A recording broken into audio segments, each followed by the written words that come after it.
글로벌 반도체 투자는 필라델피아 반도체 지수, 이게 오랫동안 투자자들의 고정관념이었죠. 마치 미국 투자를 고려할 때 가장 먼저 떠올리는 것이 S&P 500이나 나스닥 100인 것과 같은 느낌이었는데요. 작년부터 올해까지 다양한 글로벌 반도체 ETF가 상장하면서 투자자들의 선택의 폭이 훨씬 넓어졌습니다. 오늘은요, 기존의 글로벌 반도체 ETF와는 또 다른 특징의 글로벌 반도체 ETF 두 개를 소개해 드리려고 합니다. 첫 번째는요, 에이스 글로벌 반도체 탑4 플러스예요. 2022년 11월 15일에 상장한 ETF인데요. 이름만 보더라도 시가총액 상위 종목에 집중 투자하는 ETF라는 느낌적인 느낌이 오시죠. 빅테크 쏠림 때문에 나스닥 122년 만에 특별 리밸런싱을 단행했다라는 말씀을 드린 적이 있는데, 선택과 집중이라는 전략이 통하고 있어요. 지금까지 시장 흐름이 이렇다 보니까 이 필라델피아 반도체 지수를 추종하는 ETF 대비 에이스 글로벌 반도체 탑4 플러스가 상대적으로 아웃퍼폼 하는 것을 보실 수가 있습니다. 에이스 글로벌 반도체 탑4 플러스, 한마디로 정리를 하면 앞에서 말씀드린 것처럼 선택과 집중입니다. 필라델피아 반도체 지수가요, 30종목으로 구성이 되어 있고 한 종목 비중의 상한이 8%입니다. 그런데 이 에이스 글로벌 반도체 탑4 플러스는요, 한 종목 편입비 상한이 20%이고 10종목으로 구성이 되어 있어요. PDF를 열어보면 그 차이가 보다 명확히 드러나죠. 에이스 글로벌 반도체 탑4 플러스는 전 종목을 다 가지고 온 거고요. 타이거 미국 필라델피아 반도체 나스닥은 10종목만 나열해 본 겁니다. 타이거 미국 필라델피아 반도체 나스닥 편입비 상한이 8%이기 때문에 편입비 상위 종목들 편입비 중이 8% 수준인 것을 볼 수가 있는 반면 에이스 글로벌 반도체 탑4 플러스는 20% 수준인 것을 보실 수가 있죠. 엔비디아 비중이 유난히 높다라는 것을 확인할 수가 있는데, 그 이유는 가장 최근 리밸런싱이 지난 5월이었어요. 그런데 이 리밸런싱 이후에 엔비디아 종목이 나머지 종목들 대비해서 주가 상승률이 높았기 때문에 상대적으로 비중이 높아져 있다라고 보시면 되고요. 8월 정기 리밸런싱을 앞두고 있습니다. 그 정기 리밸런싱이 단행이 되면 이 4개 종목의 비중은 20% 수준으로 다시 맞춰질 예정입니다. 10개 종목으로 구성된 ETF들이 탑10이라는 이름을 붙이는 경우가 많은데, 이 에이스 글로벌 반도체 탑4 플러스는요, 10종목으로 구성되어 있음에도 불구하고 탑10이 아닌 탑4 플러스이지요. 그 이유는 보시는 것처럼 이 4종목 비중이 80% 수준으로 절대적이기 때문이라고 보시면 될 것 같습니다.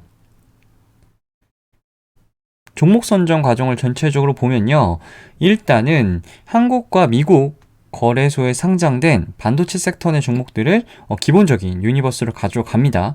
그리고 반도체를요, 메모리 반도체, 비메모리 반도체, 파운드리, 반도체 장비, 이렇게 4개 카테고리로 나눠요. 필라델피아 반도체 지수 같은 경우는 카테고리를 나누지 않죠. 시가총액 순으로 정렬한 뒤에 종목을 뽑아내는데, 이 에이스 글로벌 반도체 탑4 플러스 같은 경우는 반도체 테마를 이 4개로 다시 한번 세분화해서 종목을 골라낸다라는 것이 가장 큰 특징이라고 볼 수가 있겠습니다. 그리고 이 각 카테고리별로 시가총액 1등 기업을 먼저 20%씩 담습니다. 그러니까 4종목을 20%씩 80%를 채워넣게 되죠. 80%를 채워 넣으면 포트폴리오 20%가 남잖아요. 그럼 나머지 20%를 어떻게 채우냐? 나머지 종목을 이 4개 카테고리와 무관하게 시가총액 상위 6개 종목을 편입을 하게 되는데, 비중은 동일 비중으로 편입을 합니다. 20%를 6종목이 동일하게 나눠 가지니까 나머지 6종목의 비중은 약 3.3% 정도가 되겠네요. 이러한 과정을 이해하신 다음에 10종목과 이 편입 비중을 보시면 왜 탑10이 아니라 탑4 플러스인지 조금 더 명확하게 보이실 것 같습니다. 이 상위 4개 종목이 탑4가 될 거고요. 이 편입비 5위부터 10위까지가 플러스를 지칭하는 종목들이 되겠죠. 종목별 비중 변경은 분기마다 진행을 하고요. 종목 교체는 1년에 한번 진행을 합니다. 그런데요, 카테고리별 시가총액 1위 기업, 즉 4개 기업은 당분간은 바뀌지 않을 것 같아요. 즉 포트폴리오의 20%씩 차지하고 있는 4종목은 편출될 가능성이 당분간은 크지 않아 보입니다. 메모리 반도체는 삼성전자, 비메모리는 엔비디아, 파운드리는 TSMC, 반도체 장비는 ASML, 이렇게 카테고리별 1위 기업들이 지금 편입이 되어 있는데, 이 1위 기업들과 시가총액 2위 기업들과의 차이가 굉장히 많이 납니다. 삼성전자가 편출이 되려면 SK하이닉스나 마이크론이 삼성전자 시총을 추월해야 되는데 시가총액 차이가 정말 크고요. 엔비디아 같은 경우는 1조 달러 시총 돌파하면서 비메모리 중에서는 거의 어나더 레벨로 지금 올라와 있는 수준입니다. 파운드리는 TSMC인데 독보적이죠. 반도체 장비 중에서는 이 슈퍼을이라고 불리는 ASML이 압도적인 위치를 차지하고 있죠. 탑4를 제외한 나머지 6종목은 일부 편출입이 있을 수도 있을 것 같아요.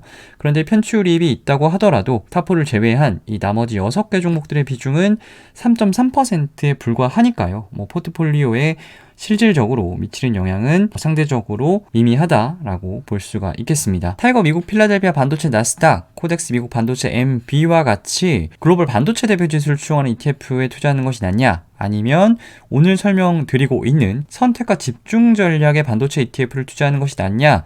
라고 물으시면 정답은 없습니다. ETF는 분산 투자가 기본이기 때문에 과한 쏠림을 선호하는 편은 저는 아니에요. 그런데 반도체 같은 경우는 1위 기업에 집중 투자하는 것도 나쁘지는 않은 것 같습니다. 반도체만큼 진입장벽이 높고요. 자본 집약적인 산업이 없죠. 구조적으로 1등 기업이 더 강한 1등이 되는 것이 최근 2, 3년 사이에 반도체 산업에서 벌어지고 있는 일이기는 합니다. 직관적으로 그냥 생각을 해보시면 삼성전자가 메모리 반도체 분야에서 정말 잘하고 있죠. 그런데 파운드리 쪽은 사실 많이 부족합니다. TSMC 따라잡겠다고 매년 선언을 하지만 현실은 격차가 계속 벌어지고 있고요. 최근 챗 GPT가 불러온 생성형 AI 난리 있지 않습니까? 그런데 실제로 자료를 조금 찾아보면 이 생성형 AI로 인해서 직접적인 수혜를 볼 수 있는 회사는 엔비디아밖에 없다라는 것이 정설이기도 합니다. 메모리 반도체 역시 마찬가지죠. SK하이닉스나 마이크론이 삼성전자를 뛰어넘을 것이라고 생각하시는 분은 아마 없을 겁니다. 이처럼 생태계 지각 변동이 일어나지 않는 이상 잘 나가는 기업이 더 잘 나갈 수밖에 없는 것이 반도체 산업의 현실이지요. 그러다 보니까 이 시장도 1등 기업한테는 훨씬 더 높은 밸류에이션을 부여하는 것이라고 그렇게 생각을 합니다. 그렇다고 해서 개별 종목에 투자하라고 말씀드리는 건 아니에요. 우리는 다 같이 반도체 관련주라고 부르지만 사실 메모리, 비메모리, 반도체 장비, 그리고 파운드리 미묘한 차이가 있거든요. 투자 포인트도 각각 다르고 시장 상황에 따라서 같은 반도체 종목이라도 디커플링 되는 경우도 분명히 있어요. 이러한 차이가 있기 때문에 1등 종목 딱 하나만 가져가는 것도 분명한 리스크가 있고요. 이 에이스 글로벌 반도체 탑4 플러스처럼 4개 분야의 1등 기업을 높은 비중으로 집중 투자하는 것도 괜찮은 전략 같아 보입니다. 시가총액 상위 종목에 보다 집중 투자하는 글로벌 반도체 ETF가 최근에 또 하나 출시가 되었습니다. 바로 하나로 글로벌 반도체 탑10 ETF인데요. 2023년 8월 1일 상장을 했습니다. 앞에서 설명드린 에이스 글로벌 반도체 탑4 플러스와 결정적인 차이 중 하나라면 유니버스 자체에 삼성전자가 없습니다. 그래서 미리 말씀을 드리면 이 최종 포트폴리오에도 삼성전자가 없어요. 유동시가총액 가중 방식이고 한 개 종목 비중 상한은 15% 그리고 10종목으로 구성이 되어 있다고 합니다. 제가 설명은 되게 복잡하게 드렸는데 오른쪽 포트폴리오가 하나로 글로벌 반도체 탑10이거든요.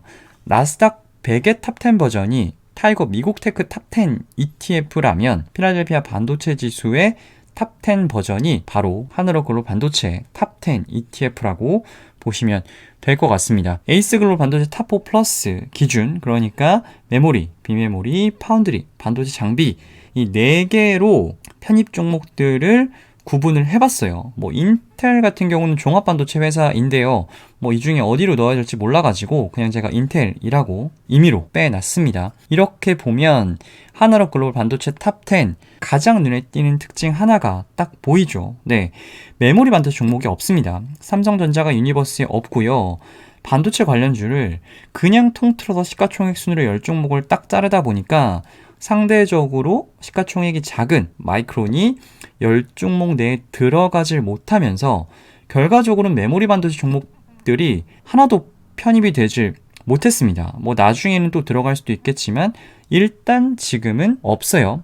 지금은 비메모리 반도체 성과가 워낙 좋다 보니까 이렇게 메모리 반도체 빼고 가도 아쉽지가 않은데, 또 모르죠. 메모리 반도체 시장이 아직은 겨울이지만 업황 회복 전망이 나오고 또 메모리 반도체 가격 반등하기 시작하면 삼성전자, SK하이닉스, 마이크론 주가 올라갈 수가 있거든요. 그렇게 되면 지금의 하나로 글로벌 반도체 탑10 이러한 포트폴리오 구성은 조금은 아쉬운 상황이 올 수도 있겠습니다. 필라델피아 반도체 지수와 차별화된 전략을 가져갈 수 있는 글로벌 반도체 ETF 2개를 리뷰해 보았는데요. 도움이 되셨으면 좋겠습니다.